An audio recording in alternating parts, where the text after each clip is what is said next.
Eh bien bonjour à tous les amis, supporters sportifs parisiens, parisiennes, supporters, supportrices d'autres clubs, amoureux, amoureuses du football, bienvenue à vous les amis. Bah écoutez, j'ai le plaisir de vous retrouver pour une vidéo d'un petit débrief du dernier match de préparation du Paris Saint-Germain qui a affronté tout à l'heure à 10h du matin. Ah oui, il fallait se lever les gars. Ah oui, pour ceux qui sont en vacances comme moi. Le PSG face à Jeonbuk Hyundai, qui, il me semble, si je ne dis pas de bêtises, est champion en titre de Corée du Sud.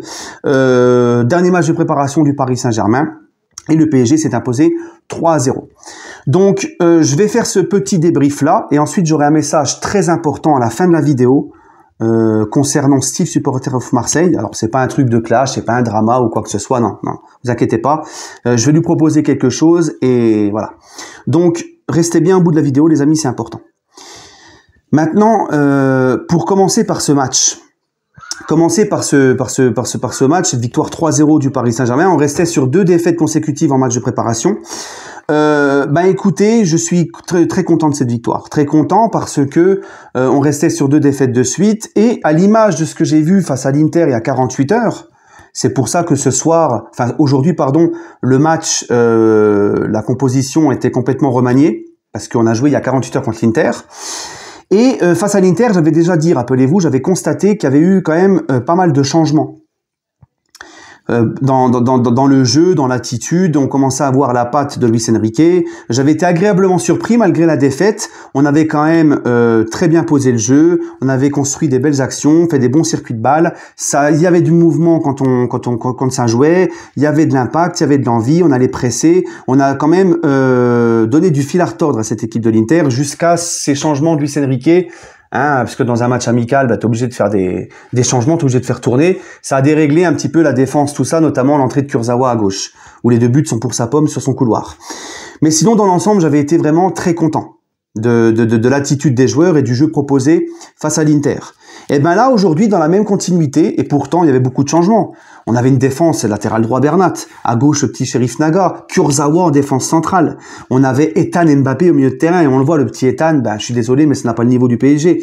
Voilà, il y avait quand même pas mal de changements. Il y avait surtout aussi le retour de Neymar après sa grosse blessure, son opération, etc. Donc il y avait des gros changements par rapport au match face à l'Inter il y a 48 heures.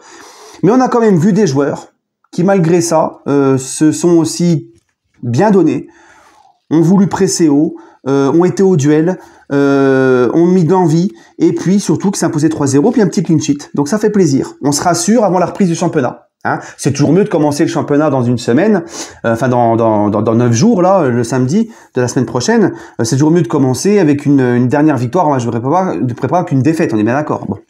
Voilà. Donc je suis très content. Et très content notamment, déjà le petit Sheriff Naga, qui même face au Havre m'a montré de très bonnes choses. Moi, le petit Sheriff Naga, c'est une petite pépite qu'on a dénichée au FC Porto. Ce petit latéral gauche, lui, franchement, les gars, j'entends que le club est sur un latéral gauche pour pallier la grosse blessure de Mendes et un éventuel départ de Bernat. Donc, si Bernat part, écoute, je vois même pas l'intérêt de recruter un latéral gauche parce que Lucas Hernandez sera titulaire à gauche le temps que Mendes se remette. Et puis, t'as le petit Sheriff Naga en rotation. Pourquoi le petit Sheriff Naga, il pourrait pas rentrer dans la rotation avec Lucas Hernandez en attendant le retour de Mendes? Moi, je suis désolé, les gars. Sachant que Mendes, quand il va revenir, tu peux toujours laisser le petit Sheriff Naga en rotation et Hernandez, il peut glisser dans l'axe. Tu vois, bref. Donc, moi, je comprends pas, en fait. Moi, le petit Sheriff Naga, moi, il m'a beaucoup plu. Et pour moi, il a sa place dans la rotation à gauche avec le PSG. Je vois même pas l'intérêt d'aller chercher un latéral gauche, en fait. Après, c'est Luis Enrique qui décide et tout. Mais pour moi, franchement, le petit, il faut lui laisser plus de temps de jeu, plus de chance. Voilà. Et il y en a un, les amis, je vais être obligé d'en parler. D'accord? C'est Neymar. Neymar, les gars, vous connaissez mon avis. Vous savez que je suis très dur avec lui, que je tape beaucoup sur lui. Mais, comme je l'ai toujours dit, et ça, je ne l'ai jamais nié, moi, Neymar, les gars, je vous ai toujours dit, un Neymar à 100% et qui est impliqué et qui est collectif, c'est un plus pour le Paris Saint-Germain. C'est un plus pour une équipe. Et on l'a vu ce soir. Enfin, on l'a vu, tout à l'heure. Neymar, les gars, j'ai vu un Neymar en forme, un Neymar affûté, en forme, un Neymar décisif, puisqu'il marque les 2 buts, il fait une passe D, un Neymar impliqué, un Neymar collectif, et je suis très content. Maintenant, moi, ce que je dis, et ce que je dis toujours, et ce que je dis encore maintenant, c'est pas ça qu'on remet en cause. C'est pas l'importance de Neymar quand il est là et qu'il est à 100% physiquement et tout. Nous, ce problème qu'il y a, c'est qu'il est tout le temps blessé. Depuis 5 ans, 50% de matchs loupés. Donc là, c'est très bien. Il a fait son match, il a été vraiment très fort, très important, très impliqué. Maintenant, la question, c'est toujours de savoir, est-ce que ça va durer? Est-ce qu'il va enfin faire une saison pleine? Et on l'espère tous. Moi, à partir du moment où Neymar, je sais qu'il va rester au PSG, je ne peux que espérer que ça se passe bien. D'accord? Mais en tout cas, je voulais saluer. Je voulais saluer vraiment son match et aussi son état d'esprit. Parce que Neymar, les gars, depuis qu'il est revenu dans le groupe, là, il fait pas un bruit, il s'entraîne, il essaie de tout faire pour revenir bien.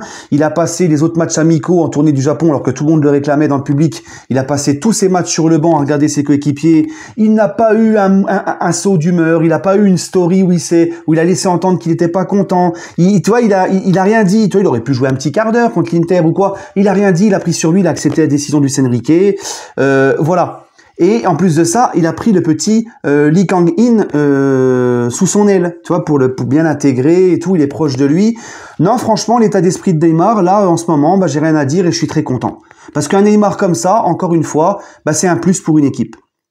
Donc maintenant, pourvu que ça dure. Et tout ce qu'on voit actuellement, un PSG avec un très bon état d'esprit, un collectif, une patte de Luis Enrique, un collectif qui commence à se dessiner et à nous faire plaisir, dans l'envie, dans le jeu, dans tout, et pourvu que ça dure aussi. Et ça sera la mission de Luis Enrique de faire en sorte que tout ça, ça dure sur le long terme. Voilà les gars. Donc en tout cas, très content de ce match, très content de l'entrée d'Asensio. Asensio, j'avais déjà vu très en jambes, mieux en jambes face à l'Inter déjà. Il était quand même un peu mieux en jambes. Là, il est rentré, il a fait une très belle rentrée, il a mis un superbe but. Je pense vraiment que Asensio, pour moi, les gars, son rôle en super sub comme ça, c'est nickel. En super sub, il rentre comme ça, à la 65e, 70e, c'est très bien. Voilà, après, à voir. Bref, les amis, puis aussi le petit Kang In-lee qui a pu rejouer, donc c'est bien, et je pense qu'il sera là contre Lorient en pleine forme. Là, il y a 9 jours maintenant pour préparer ce match. Donc voilà, tout va bien pour le moment, tout est beau, tout est rose. Bref. Les amis, maintenant, je voudrais parler par rapport à Steve. Je le dis en public, je le dis devant vous, comme ça, tous les gens savent, parce que j'ai déjà été parlé en privé avec Steve, mais c'est reparti en cacahuète derrière. Hein, au final 8, on s'était pris la tête pendant le final 8. Et puis j'avais pris sur moi, j'étais venu, j'avais fait le premier pas vers lui en privé. Et puis c'est reparti de plus belle quelques temps après. Quand il y a eu l'affaire de Payet, là, quand il a pris sa bouteille d'eau sur la figure contre Nice, j'avais un peu chambré l'OM. Et là, Steve m'a réallumé en public et c'est reparti comme ça. Et après, vous connaissez la suite. Donc là, pour moi, le mieux, de ce que je vais proposer là, Steve, pour moi, je pense que c'est le mieux à faire. Les gars, en fait, Steve, ce qui s'est passé, c'est que, comme vous le savez, Steve et moi, il y a un peu plus d'1 an, j'ai mis fin à un clash avec Steve, parce que ça partait, que ça soit de mon côté ou du sien, dans du grand n'importe quoi. Voilà, il y a eu des choses qui ont été dites, qui ont été assez fortes, qui ont dépassé le cadre du chambrage, c'était de la méchanceté. Je me suis excusé sur certaines choses et je m'en excuse encore. C'est pas le comportement d'un père de famille et moi je veux plus de ça. Je vous l'ai dit, j'ai mis fin au clash avec Steve, j'ai jamais refait de clash derrière, je ne veux plus de ça. Voilà. Parce que dans ce genre de drama, dans ce genre de clash, il y a aussi beaucoup de choses que les gens ils ignorent comme ça, mais nous les youtubeurs on sait, c'est que certains de mes abonnés par exemple, ils vont voir Steve, ils vont le menacer lui et ses enfants. Ils vont l'insulter, le menacer, l'harceler, et vice versa, certains de ses abonnés vont faire pareil avec moi. Et en fait, il n'y a rien de bon là-dedans. Il n'y a rien de bon dans les clashs, dans les dramas. Donc, j'avais arrêté le clash à cause de ça. Et depuis, les amis, je n'ai jamais renommé, je n'ai jamais reprononcé le nom de Steve. Je n'ai dans mes vidéos YouTube, dans mes stories, sur mes réseaux. Pourtant, entre-temps, il s'est clashé avec encore d'autres personnes, dont des personnes qui étaient proches de moi. J'ai jamais rien dit. Contrairement à Steve, qui malheureusement, depuis plus d'1 an, parce que lui aussi m'avait répondu, m'avait dit « Je mets fin au clash, on arrête là aussi, c'est mieux ». Steve, non. Steve, lui, par contre, n'a cessé pendant longtemps, là, encore jusqu'à sa dernière vidéo où il s'est clashé avec un youtubeur marseillais, à parler de moi constamment. À parler de moi constamment, mais en mal. Tu vois, en mal, jusqu'à même aller commenter les publications d'OhMyGoal quand ils me mettaient sur leur page pour me dénigrer et encore me mettre des taquets. Il s'est clashé avec Alex Litz pendant au moins 30 fois, il a parlé de moi négativement, il parlait de moi. Donc, tu vois, même dans des clashs qui me concernaient même pas, il trouvait le moyen de parler de moi. Des vidéos où il était énervé, il parlait de moi. Et tout le temps avec mépris, tout le temps. Donc au bout d'un moment, c'est bon, tu vois. Donc là, dernièrement, il a fait une vidéo où il s'est clashé avec un youtubeur marseillais. Et à la fin de cette vidéo-là, bah, il fait un montage avec ma gueule. Va savoir pourquoi. Moi, j'ai rien à voir dans le clash. Je n'ai strictement rien dit, rien fait. Il met ma tête en montage et il continue sa provocation. Et en plus, il me mentionne, j'ai reçu la notification sur YouTube, il me mentionne dans le titre de la vidéo, Steve vous a mentionné dans cette vidéo. Donc moi, au bout d'un moment, je me suis tu. Hein, il y a beaucoup de mes abonnés qui sont venus me voir pendant plus d'un an. Steve a encore parlé de toi. Steve t'a encore insulté. Steve. Donc au bout d'un moment, ce qu'on va faire, Steve, et je te le dis avec respect, devant tout le monde. C'est même pas pour te mépriser, pour me moquer ou quoi, parce que encore une fois, moi j'ai beaucoup de respect pour ce que tu es. T'es un père de famille, tu travailles à côté de ton YouTube, tu travailles. T'es un père de famille, t'es un adulte, t'es un vrai supporter de ton club. On est pareil finalement, toi et moi. Tu vois, sauf qu'on supporte pas le même club. Ah oui. Et donc maintenant, je te le dis en tout bien tout honneur, Steve, ce que je te propose, c'est de faire un live sur YouTube ou sur Insta, où tu veux, comme tu veux. On se fait un live, toi et moi. Et vu que tu as l'air omnibulé par moi, parce que tu n'arrêtes pas de parler de moi, alors qu'on était censé plus du tout se calculer, eh bien, tu pourras venir me dire ce que tu as sur le cœur. Voilà. Et moi, je te montrerai aussi, parce qu'en live, on ne peut pas tricher. En live, il n'y aura pas de vidéos de montage sorties de leur contexte, je raconte des choses à ma sauce. Non, là, ça sera en live, on ne peut pas tricher. En live, et je montrerai aussi aux gens que beaucoup de choses que tu reproches, tu fais aussi pareil. Et que tout ce que tu as à me dire, tout ce que tu as sur le cœur, viens me le dire en live.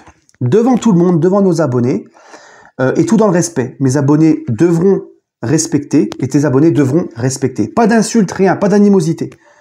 Hein, et on crève l'abcès devant tout le monde, comme ça. Voilà. Ce que tu as à me dire, dis-le. Hein, parce que moi, j'en ai marre à chaque fois. Ouais, Steve, il a encore dit ça. Steve, c'est bon, Steve, on n'a plus 15 ans. Le mieux, c'est qu'on fasse un live. Voilà. Je suis là, je te propose un live. Hein, puisque tu n'as même pas compris le fond du pourquoi j'ai voulu arrêter le live avec toi. Hein, tu as été raconté aux gens que j'ai arrêté parce que j'ai eu peur de toi et que tu m'as humilié. Regarde, je suis là. Je te propose un live, en tout bien tout honneur, avec respect, et on va discuter. Hein, pour te montrer que j'ai pas peur et que t'impressionnes personne, ni moi, ni quoi que ce soit. D'accord, Steve? Donc moi, je te propose ça. Je t'ai débloqué sur Instagram. Tu peux venir me parler, on en parle. Tu me donnes une date, sur YouTube. Je peux ajouter une personne avec moi sur mes lives YouTube. Quand tu veux, Steve. Voilà. Et puis, si tu n'acceptes pas le live, moi, il n'y a pas de souci. Si tu n'acceptes pas le live, eh ben, écoute, par pitié, ne parle plus de moi. Voilà, ne parle plus de moi, parce que, tu vois, les gens, ils se rendent compte, il y a beaucoup de gens qui se rendent compte. Ah, Youb, il parle plus de toi, mais lui, il parle tout le temps de toi, tu parles tout le temps de lui. Ah, Youb, tu parles plus de Steve, mais il passe son temps à parler de toi. Tu vois, tu n'en sors pas grandi de tout ça. Donc, viens, on va faire un live et on va mettre tout à plat et peut-être qu'on en sortira bien de ce live. Peut-être que ça se trouve, on va se rabibocher, on ne sait pas. Tu vois, Steve? Mais on le fait comme ça devant les gens et il n'y a pas de souci. Voilà. Allez, passez tous une bonne journée et puis surtout, toujours et encore, allez Paris.